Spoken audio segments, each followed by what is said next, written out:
에스겔 14장 14절과 20절에 보면 비록 노아, 다니엘, 욥 이 세 사람이 거기에 있을지라도 그들은 자기의 공의로 자기의 생명만 건지리라.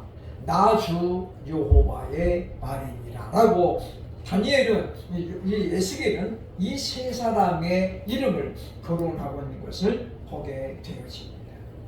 즉 에스겔은 구약을 대표하는 믿음의 사람으로 노아, 다니엘, 욥을 꼽고 있다고 하는 것이죠. 그러니까 에스겔이 자신의 신앙관으로 볼 때에 구약에 많은 믿음의 위인들이 있지만 특별히 이 노아, 다니엘, 욥은 그 중에서도 신앙을 대표할 수 있는 그런 사람이라고 지금 보고 있다고 하는 것입니다. 왜냐하면 노아는 당대 인내로 순종한 대표적인 순종의 사람이고 또 다니엘은 상황과 환경을 뛰어넘어 믿음을 지킨 사람으로 등장하고 있기 때문입니다. 뿐만 아니라 욥은 경건의 대명사로 하나님께서 칭찬하신 유일한 사람이라고 성경이 우리에게 알려주고 있기 때문이다 라고 하는 것입니다. 그래서 지금 에스겔은 구약을 대표하는 이 사람들일지라도 그러나 자기 믿음으로 자기만 구원받는다라는 걸 우리에게 말씀하면서 구원은 철저하게 하나님과 사람과의 1대1 관계로 이루어진다는 것을 우리에게 지금 알려주는 거죠. 그러니까 노아가 아무리 믿음이 좋아도 그 아들을 노아의 믿음으로 구원할 수 없다고 하는 거예요. 노아의 아버지가 있는데 노아의 믿음으로 노아의 아버지를 구할 수 없어요. 그러니까 노아의 믿음으로는 누구밖에 구원 못해요? 자기 자신밖에 못한다는 거예요. 오늘 본문에 에스겔은 우리에게 말씀해주고 있습니다. 지금 현재 우리나라에서 운동 경기가 많이 있습니다만 최고의 인기 종목이 야구입니다. 지난주에 보니까 관객 동원 800만 명을 넘어서서 어쩌면 올해 사상 최다 1200만 명 관중이 가능하다라는 통계가 나왔습니다.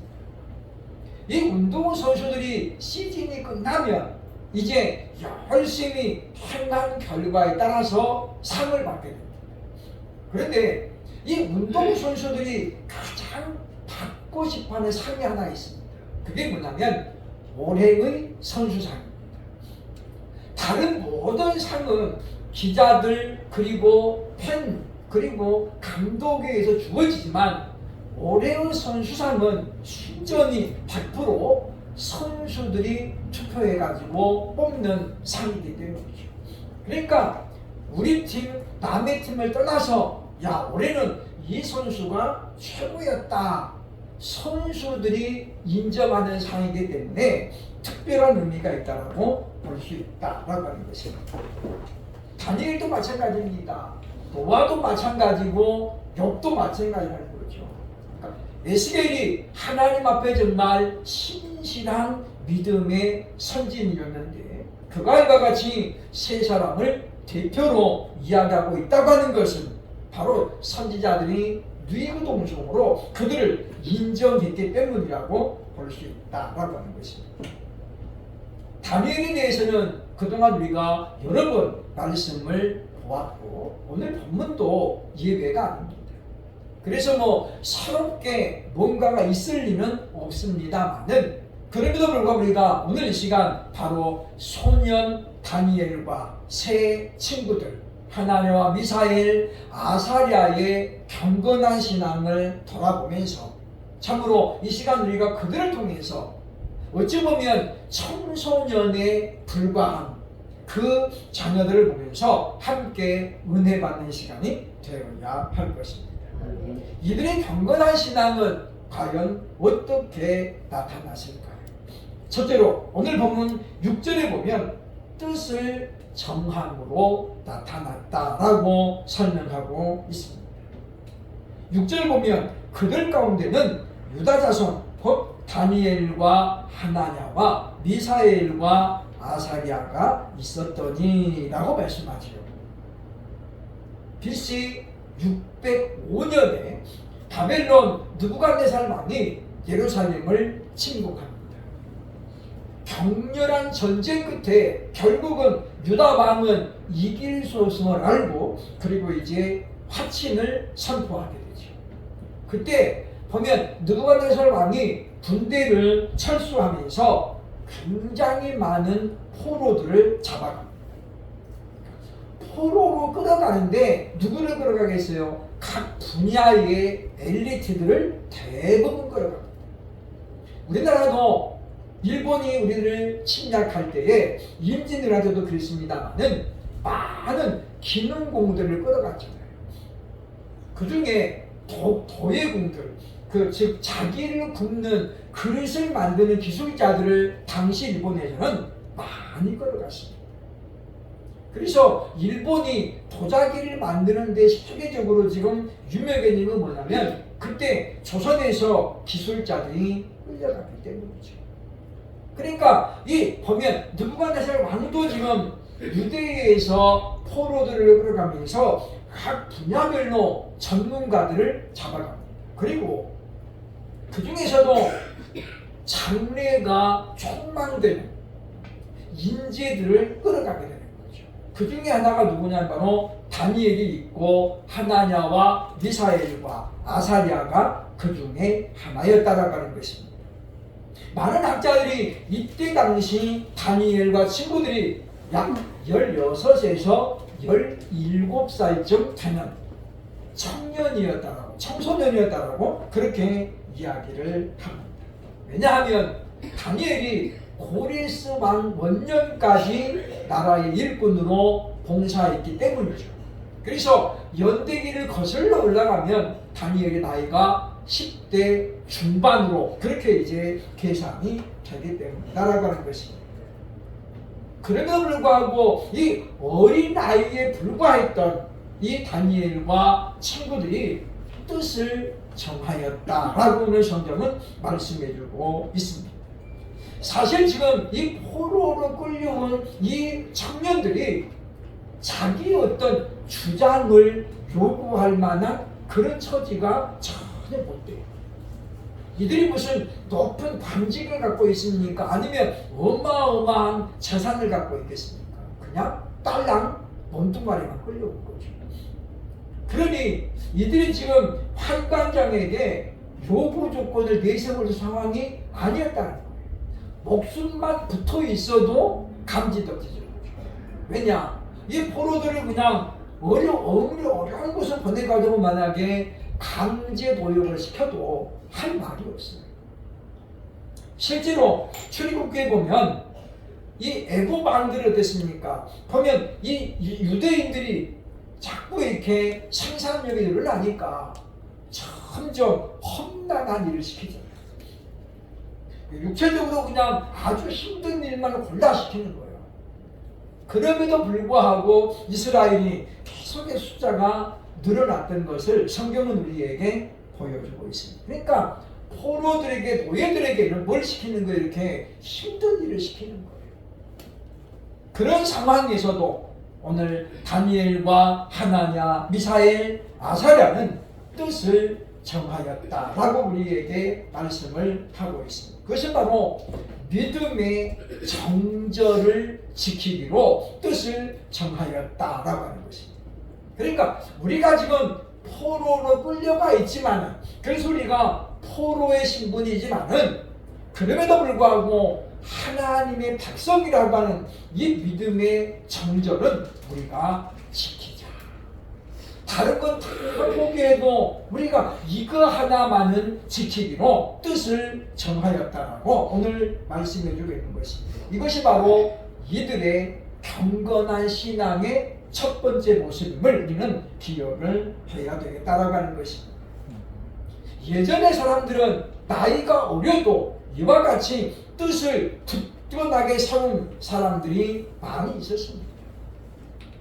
어떤 학자들은 그렇게 말합니다. 지금 40대는 1960년대 30대와 똑같다. 그래서 요즘 출산율도 지금 40이 넘어도 아이를 낳는 여자분들이 많이 나오잖아요. 옛날에는 상상도 못할 일이에요. 왜냐하면 연령수가 지금 늘어났잖아요. 그죠? 지금은 90 넘은 사람들을 많이 볼 수 있습니다. 예전에는 정말 아주 힘든 일이죠. 저희 어렸을 때만 하더라도 시골에서는 한갑잔치를 굉장히 크게 했습니다. 그러나 요즘 어떻습니까? 한갑잔치 하는 사람이 없잖아요. 옛날에는 막 이 돼지를 잡고, 기본이 돼지였고 좀 잘 사는 집은 송아지를 잡았는데, 그러니까 지금은 60대도 노인이라고 쳐주지도 않아요. 65세가 노인이었는데 지금 70세로 올리겠다라는 말이 지금 나오고 있잖아요. 왜냐하면 65세가 돼도 젊은 아저씨같이 할아버지처럼 안 보이는 사람들이 굉장히 많습니다.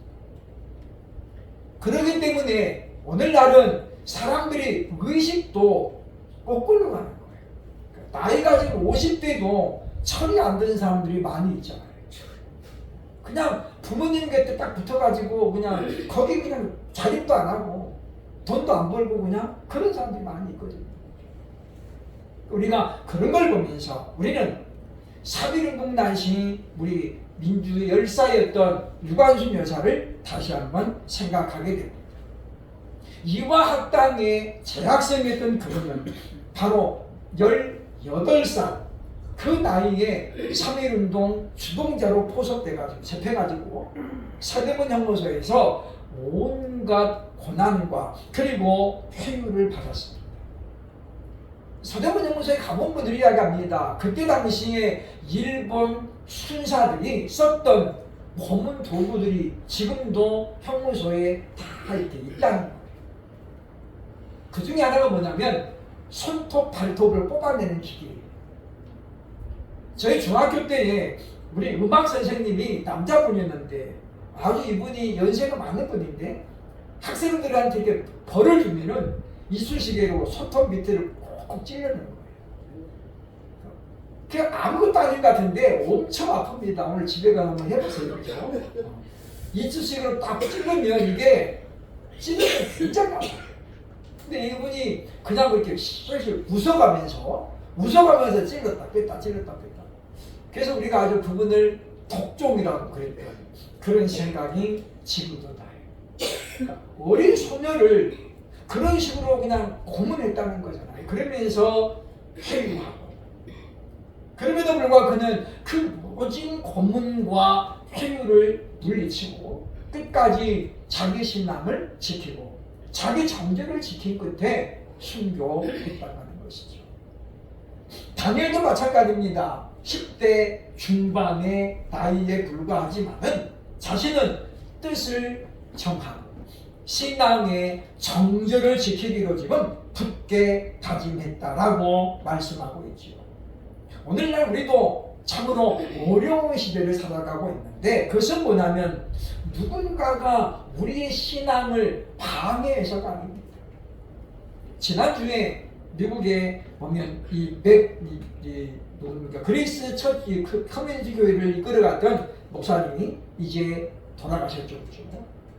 1940년생 그 존 메가더 목사는 그 그레이스 커뮤니티 교회에서 56년을 목회하고 57년째 이번에 운명했습니다.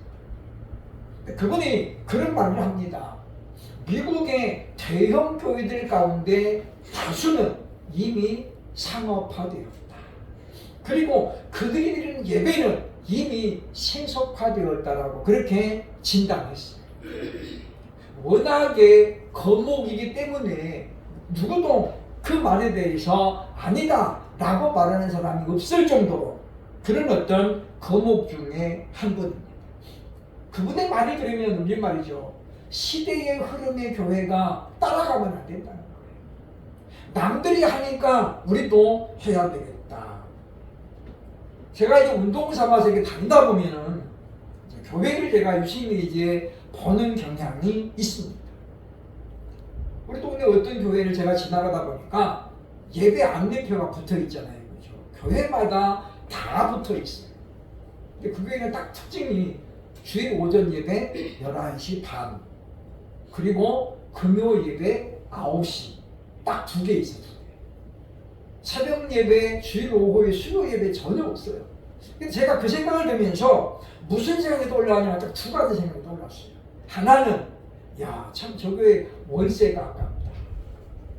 일주일에 2시간 쓰고 임대 내는 거잖아요. 그죠? 물론 이제 지하니까 그렇게 많이는 안 나가겠습니다만, 그래도 이 동네에 시세가 있잖아요. 그죠? 아무리 안 나가도 지금 60만 원은 될 거란 말이에요. 차라리 그러면 빌려서 쓰지. 또 하나는, 야, 참 저 목사님은 되게 편하겠다. 그죠? 아니, 주일날 11시 반, 우리 11시인데 거기는 11시 반이에요. 그죠? 게다가 새벽 예배 아예 없고 수요 예배도 아예 없잖아요. 금요일 저녁 예배 9시에 하나 있대요. 그러니까 얼마나 편할까 하면서 동시에 저 사람은 직업이 뭘까? 목사는 목사인데 아마도 직업이 있을 것 같아요. 그렇잖아요. 그죠? 왜냐? 사람들이 많은 교회가 아니거든요.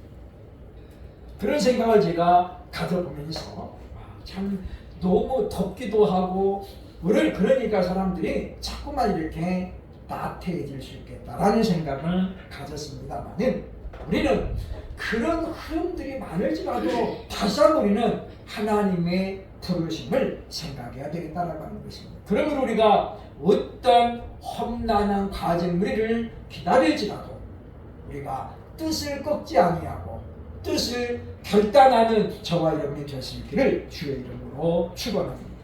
둘째로 이들의 경건은 바로 8절에 보면 거룩함을 지키기로 결단함으로 나타나고 있습니다. 경건의 모양만 있어서는 인정을 받을 수 없습니다. 경건의 능력을 인정해야 된다는 거죠. 레위기 11장 44절에 보면 나는 여호와 너희의 하나님이라. 내가 거룩하니 너희도 몸을 구별하여 거룩하게 하고 땅에 기는 길짐승으로 말미암아 스스로 더럽히지 말라. 하나님께서 모세를 통해서 주신 하나님의 계명인데, 구약에서는 거룩의 기본이 뭐였냐면 음식이었어요. 음식. 그래서 하나님이 부정한 짐승과 정한 짐승을 나눠주잖아요.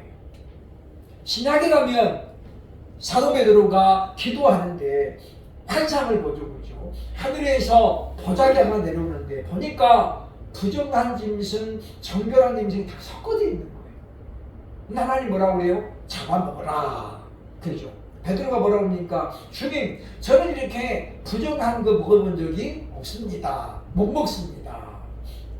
또 음성이 들려오죠. 그죠? 그래서 베드로가 또 거부합니다.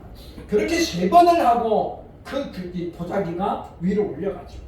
그러고 있는데 바로 고넬료 집에서 하인들이 시몬 베드로를 부릅니다. 그때서야 베드로는 이것이 하나님의 뜻이었구나. 이제는 이방인과 그리고 유대인들 간의 관계가 허물어진다는 걸 그때 느꼈대요. 그러니까 보면 구약 시대에는 이와 같이 하나님이 먹지 말라고 하는 것을 먹으면 그건 뭐예요? 불결해집니다. 그래서 구약 시대에는 철저하게 음식으로 구분을 했습니다. 오늘 다니엘이 왕의 음식과 포도주로 자기를 더럽히지 않기로 작정했던 건 뭐냐면, 이 음식이 바로 우상에 드려질 음식이었기 때문이라고 하는 거죠. 당시 이방 나라의 왕들은 매일 아침이면 자기들이 섬기는 신에게 풍성한 제사를 드렸습니다. 그리고 제사가 끝난 다음에는 그 음식을 많은 문무백관들, 쉽게 말하면 왕이 아끼는 측근들에게 그 음식을 나눠줬어요. 그러니까 당시 사람들은 그 음식을 먹는 것을 신의 은총으로 알고 왕의 복으로 알았다. 그런데 다니엘과 세 친구들은 오히려 정반대였습니다. 그들은 왕의 음식과 포도주로 마시면은 자기들이 더러워진다는 걸 알았어요. 그게 뭐 육적인 것이 아니라는 거죠. 그죠? 영적으로 더러워진다는 것을 알았다는 거예요. 그것은 다니엘이 이미 상식으로 당시 이 보면 바벨론의 문화를 어느 정도 알고 있었기 때문이라고 볼 수 있다는 것입니다. 그래서 우리는 이와 같이 다니엘과 세 친구들을 바라보면서 우리는 우리의 거룩함을 지키기 위해서 내가 무엇을 멀리하고 무엇을 결단해야 되는지를 생각을 해야 되겠다라고 하는 것입니다. 많은 사람들이 오늘날도 자신의 거룩함을 지키기 위해서 자신을 절제하잖아요. 절제. 먹어야 될 것, 만나지 말아야 될 것, 가지 말아야 할 것을 구분합니다. 근데 사람은 본능적으로 내로남불 사상을 가지고 있습니다. 그것은 누구나 예외가 아닙니다. 저도 마찬가지입니다. 사람들이 자기에게는 반대하고 남에게는 굉장히 어떻습니까? 냉정하잖아요. 그게 뭐야? 내로남불이에요. 자기가 하면 실수지 뭐. 사람은 다 할 수 있어. 그런데 어때? 다른 사람은 어떻게 해요? 금방 비난하잖아요. 마찬가지입니다. 그러니까 우리는 왜 우리가 그리스도 예수를 믿음으로 말미암아 하나님의 백성이 되었음에도 불구하고 이와 같은 죄성이 남아있느냐면 우리는 하루아침 우리가 단번에 거룩해지지 않기 때문이에요. 그래서 우리는 자꾸만 우리가 예수 그리스도를 닮아가는 이 거룩함에 이르는 훈련을 열심히 해야 되는 거죠. 그게 뭐냐면 바로 경건이라고 하는 거예요. 그러므로 다니엘과 세 친구들은 이와 같이 자신의 거룩함을 지키기로 결단했는데 하나님의 속성 가운데 하나가 뭐냐면 거룩성입니다. 그런데 하나님은 거룩하시다 라고 하는 말이 성경에 굉장히 많이 나옵니다. 뿐만 아니라 하나님께서도 하나님 자신을 소개할 때에 나는 거룩하다 라고 소개했잖아요. 오늘 보면 이 레위기 11장 3절 4절에도 그렇게 말하잖아요. 그렇죠? 보면 내가 거룩하니 너희도 거룩하다. 그래서 베드로도 똑같이 인용했습니다. 우리를 부르신 자처럼 우리도 거룩해야 된다라고 말씀하죠. 그러니까 우리가 모범으로 삼아야 될 모델이 누구냐면 바로 하나님의 거룩함이에요. 그 하나님은 어떤 경우에도 자신의 거룩함을 드러내었던 것을 보여주고 있다고 하는 것입니다. 그러므로 하나님은 오늘날 우리에게도 거룩하다고 요구하고 있다고 하는 거죠. 하나님의 자녀는 하나님을 닮아가는 사람들입니다. 그리스도를 본받는 것을 목적으로 알고 당연하게 생각하는 사람들이라는 거죠. 전 세계적으로 성경이 가장 많이 팔린 책 중에 하나입니다. 그리고 성경 다음으로 많이 팔린 책이 바로 그리스도를 본받아라는 책이에요. 토마스 아 캠페스라는 사람이 쓴 책이죠. 아마도 평신도들 집에는 아닐지 몰라도 목사들 집에는 성경과 이 그리스도를 본받는 책이 거의 다 있습니다. 그 다음에 세 번째가 바로 철로역정이라는 책이에요. 그러니까 예수를 믿는 사람이라면 성경 말고 철로역정하고 그리스도를 본받는 책은 있어야 된다 그 말이에요. 그래서 그리스도를 본받는다는 것이 무엇입니까? 자꾸만 연습해야 된다. 왜냐하면 그것이 바로 경건의 모습이기 때문입니다. 세 번째로 경건의 결과에 대해서 성경 오늘 1장 9절은 이렇게 설명합니다. 은혜를 입게 하셨다. 이 말은 다시 말하면 저와 여러분이 경건해야 될 이유를 설명합니다.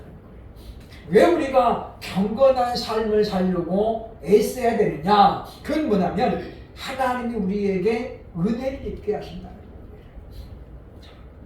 본문 9절에 보면 말합니다. 하나님이 다니엘로 하여금 환관장에게 은혜와 긍휼을 얻게 하신지라. 아까 말씀드렸습니다마는 다니엘과 친구들은 지금 포로의 신분이기 때문에 무언가 자기들의 요구를 지금 현재 주장할 수 있는 상황이 전혀 아니었단 말이에요. 목숨만 붙어 있어도 감사할 상황. 그런데 이들이 어떻습니까? 환관장에게 자신의 뜻을 요구합니다. 그 내용이 뭡니까? 우리는 왕이 드리는 음식과 포도주를 안 먹겠습니다. 그 대신 우리는 채식만 먹겠습니다. 그러니 우리의 요구를 좀 들어주십시오 라는 요청이라는 거죠. 그런데 하나님의 절대적인 개입으로 환관장이 그냥 정말 제정신이 안 됐더라도 그죠? 이 요구를 들어줍니다. 그러니까 이것은 우리가 볼 때에 기적 중에 기적이다. 왜냐? 있을 수 없는 일이거든요. 이 환관장이 포로들을 지금 처음 접했을까요? 그렇지 않아요. 아수 제국을 무너뜨린 나라가 어디예요? 바벨론 제국이에요. 그러면 바벨론은 포로로 끌어온 사람들이 지금 한두 명이 아니에요. 한두 명. 왜냐? 유다에서만 끌어왔을까요? 그렇지 않아요. 아수르에서도 똑같은 방법으로 장래가 유망한 사람들, 각종 분야에 있는 사람들을 수없이 끌어왔을 거예요. 그 중에 하나가 누구예요? 다니엘과 세 친구들. 그러니까 다시 말하면 이 환관장이 볼 때는 이 사람들이 그렇게 특별한 사람이 아니라는 거죠. 다시 말하면 니네만한 인물들은 지금 뭐예요? 널려있다.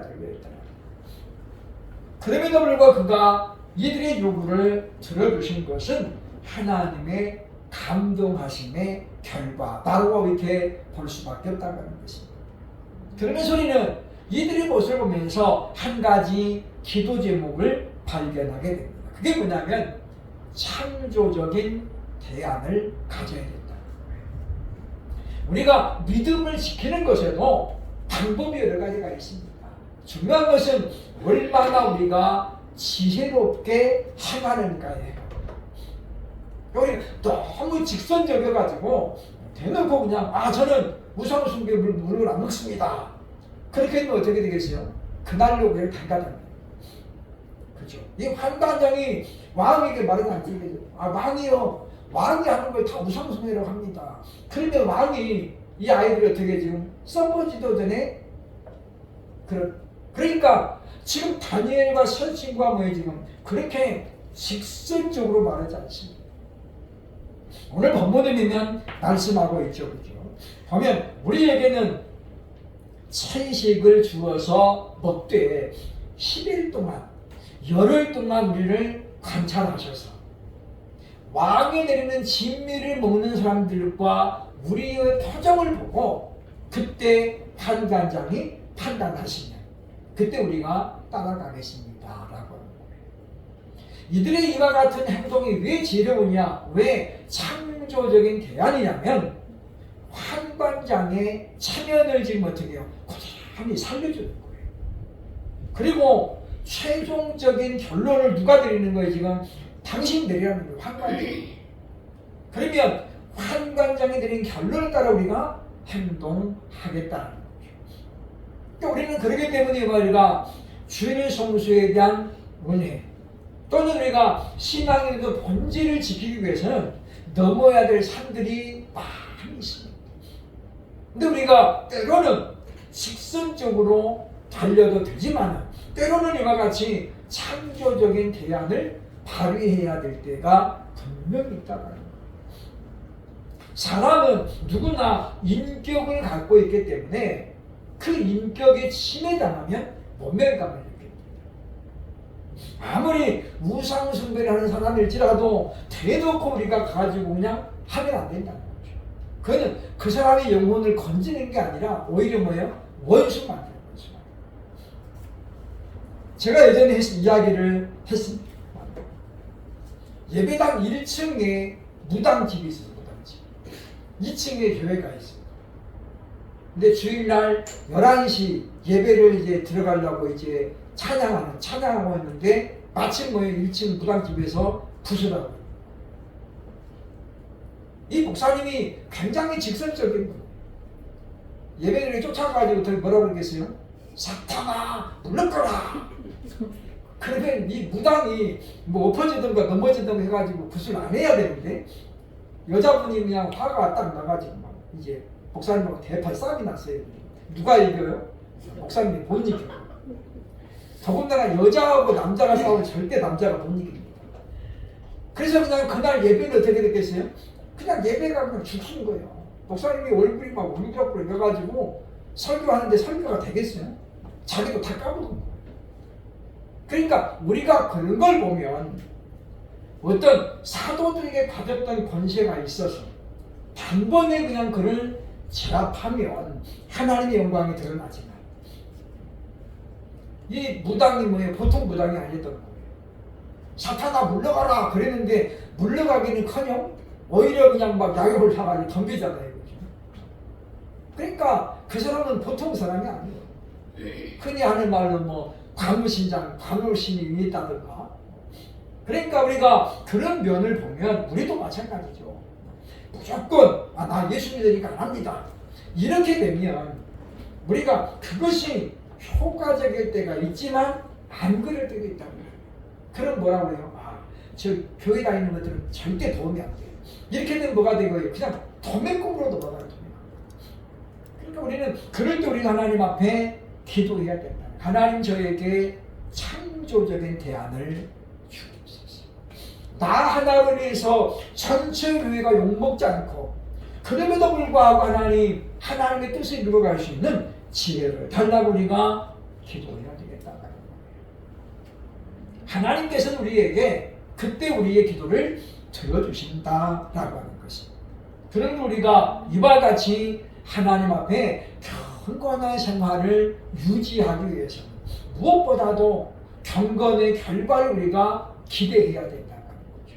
그러면서 우리가 다니엘처럼 우리도 이와 같이 창조적인 제안을 가지고 늘 기도하겠지. 하나님, 지금 이때는 제가 어떻게 해야 할까요? 늘 하나님께 묻고 하나님께 기도하는 그런 가운데 주님 오시는 그날까지 우리가 끝까지 우리의 경건한 신앙을 지켜 승리할 수 있는 우리 모두가 될 수 있기를 주의 이름으로 축원합니다. 아멘.